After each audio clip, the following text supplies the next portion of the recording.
Alright, so today we're going to be working on some guitar ideas. But first, you'll notice I'm standing up today. I do like to stand when I play guitar, and so you get to see one of the coolest features of this studio. So follow me. Now we have a standing desk.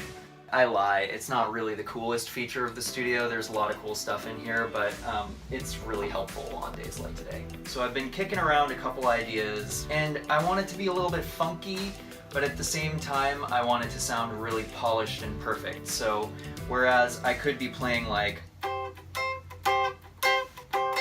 you know, it sounds a little bit like the pick strokes because you're playing the strings simultaneously, they aren't quite lined up.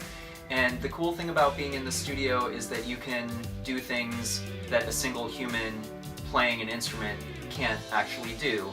So I like to play with that line when I'm in the studio, and we're going to do some of that today.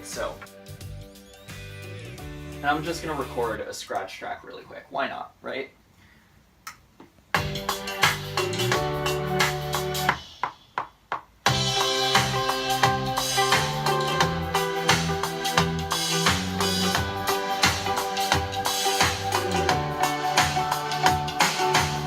Clearly that was a little bit sloppy. Usually you do quite a few takes before you get something perfect, and so that's what we're going to be doing with this.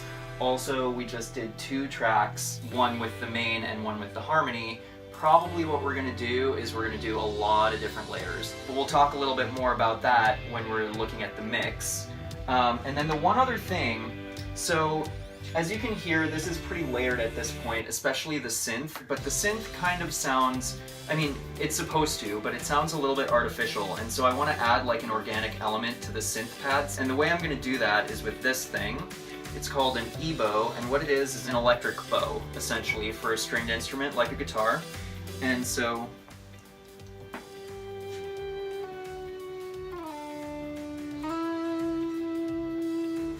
you get the idea. Essentially, it's almost like you're playing a violin, but with the guitar.